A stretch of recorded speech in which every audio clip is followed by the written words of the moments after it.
Hi, this is Dr. Ralph Wilson with Web Marketing Today. I'm in San Francisco at the Search Engine Strategies Conference here with Arnie Kuenn, who's an expert in internet marketing, particularly content marketing. And what I'd like to talk with you about is how do you generate content ideas? I mean, we know that content brings links, it brings traffic to your site, but after you've written about the 24 obvious things, where do you go from there? You have brain freeze. Yeah. So how do you get out of that brain freeze into being able to write more content that's actually worthwhile and usable? Well, I think what we recommend and what we do for our own business is a pretty step-by-step approach. Okay. And as maybe your viewers are pretty much already aware, keyword research, keywords are pretty much the foundation of any important? website. Well, whatever your business might be, there's going to be keywords that people are going to use when they're searching Google or Bing to find you. Okay. And you need to know what those keywords are. So do careful research there. Do careful research, and you can use tools like Google AdWords has a free tool. Bing offers some keyword research tools if you want. You can just do a search on Google for keyword research tools, and a list will come up. But I recommend that you start there, and if you think you already have them, I'd maybe do some more research because the things change. Exactly, yeah. Revisit it. So you have that list. Okay, that's the first step. That's the first step. So assume you have this list, and what I like to do is a few different techniques. But one of them is I'll go to what I call answer sites or Q&A sites, like Yahoo Answers. Or Facebook has a Q&A section now, LinkedIn, and then there's a new one called Quora. Okay. So any of those four I think would be a good place.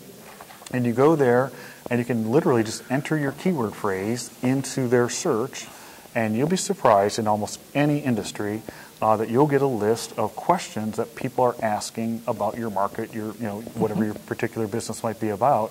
And what I like to do then is go jot down what people are asking and then create content that answers those questions. Because if they're asking on Yahoo Answers, they're probably also on Google right now typing in that same phrase in the form of a question.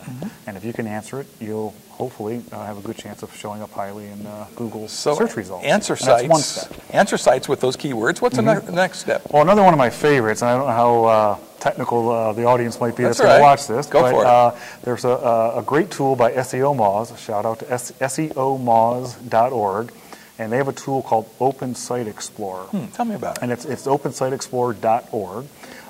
And what it's used for search engine optimization research.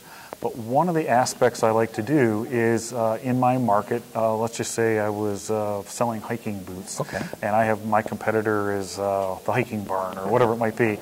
I go and enter their URL, their domain into this Open Site Explorer, and click go or whatever it is, and it will come back and it will bring, if you hit a tab called Top Pages, it will bring back all of the pages for whatever I said, hikingbarn.com, and it'll rank them in the order of pages that are strongest based on the number of other websites linking to that page. So the concept there is if there's other people linking to it a lot, it must be good content, right? They're sharing it with their readers. So we check out the competitors. We get ideas right there. They're linking to great videos, great video interviews, or whatever that market might have. So we're not copying them, but we're seeing what their customers are interested in and producing content that speaks to those issues. Exactly, producing better content. Now, how expensive is that tool? That tool is free. Wow. Yeah. Now they do have a pro level if you want a little bit more information, but the part I just described is free. Wow, wonderful. Yeah. Any other tips along this line? Content ideas. You keep them in a spreadsheet, and then I'd say once I think if you go through the steps I just mentioned, you'll generate, it could be dozens, could be hundreds of ideas. And then what I would really recommend is building out what I would call a content calendar or an editorial calendar. That is helpful. And laying out, I'm going to try to do 2 blog posts a week. I'm going to do a press release or a free guide or whatever your content might be, and plan it out for 90 days, 6 months, a year if you can, and assign the resources and actually commit to doing it.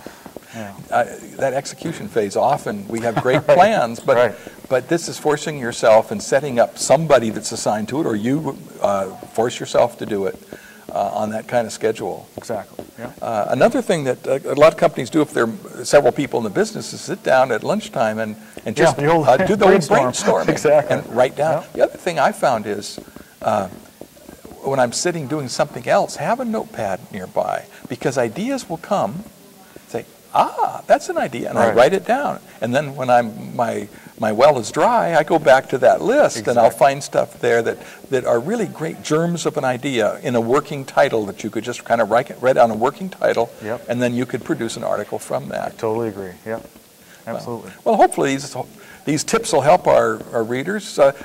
Tell me about your book and your business. Sure. Well, the book is called Accelerate. It's about the convergence of search, social, and content marketing, and I actually cover a lot of what I just talked about in the book, including some other content ideas.